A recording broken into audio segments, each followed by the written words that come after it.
The book of the prophet Obadiah. This is the shortest book in the whole Old Testament. It's a mere 21 verses. And at first glance, it does not look very promising. It's a series of divine judgment poems against the ancient people of Edom, which was a nation that neighbored Israel on the other side of the Dead Sea. However, there is way more going on here. So, first, here's the backstory. The people of Edom were unique because they had a shared ancestry with the Israelites. They both belonged to the family of Abraham, who, with Sarah, had their son Isaac, who, with his wife Rebekah, had two sons, Jacob and Esau. Now, the book of Genesis told us the story of these two brothers, and to say the very least, they had a tense relationship.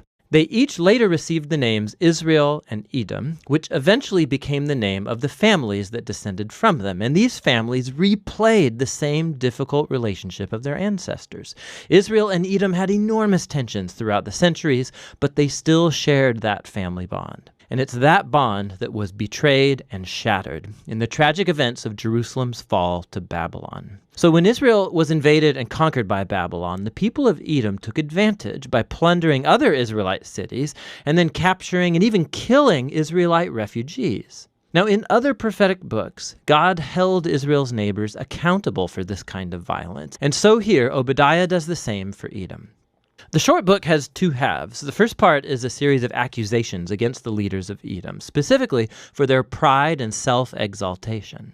Literally, as they lived up high in the desert rocks, but also metaphorically, they truly believed they were superior to the Israelites. And it's that pride that led the Edomites to not just stand idly by when Babylon came to destroy Jerusalem, but actually to participate in the destruction. And so God says through Obadiah that Edom will be brought down from their height and destroyed. As they have done to Israel, so it will be done to them. Now, right when you think you're going to hear more about how Edom will meet its doom, the topic suddenly shifts in verse 15. We hear this: "The day of the Lord is near against all nations." Now, why do we all of a sudden shift from Edom now to all nations? This first is a hinge piece, and it links the first half of the book to the second half, where Obadiah announces the day of the Lord, but not only for Edom. He widens his focus to include all nations. And Obadiah says that all prideful nations that act like Edom will face God's justice in the same way. They'll fall from their prideful heights and come to ruin.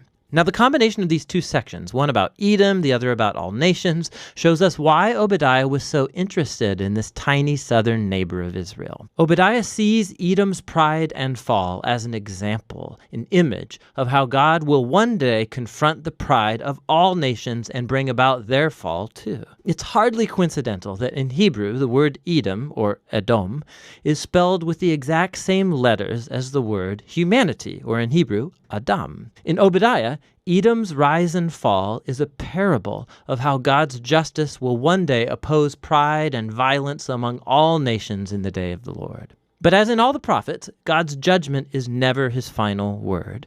Specifically, remember the conclusion of the two books that came right before Obadiah, Joel and Amos. Joel had painted a picture of what will happen after the day of the Lord against all nations. He said that God would perform a new act of salvation in Jerusalem, and that all who humbled themselves and called upon him would be delivered. And in the conclusion of Amos, he said that after the day of the Lord has judged Israel's evil, God would raise up the house of David and build a new kingdom for Israel that would include Edom and all the nations called by my name. And so the book of Obadiah has been placed right after Joel and then Amos to expand on these very promises about the hope of God's kingdom over all of the nations. And so the book concludes with a very hopeful future. God says he's going to restore his kingdom over the new Jerusalem, that he'll repopulate it with a faithful remnant. And then from there, God's kingdom will expand to include all the territory and nations around Israel. And so this little book contributes to the larger portrait of God's justice and faithfulness that we're seeing in the prophets. The ancient pride and betrayal of the people of Edom becomes an example of the greater human condition, all of the ways that we betray and hurt each other in God's good world. But there's hope, Obadiah says. Edom's downfall points to the day when God will deal with evil in our world, but also bring his healing kingdom of peace over all the nations. And that's what the book of Obadiah is all about.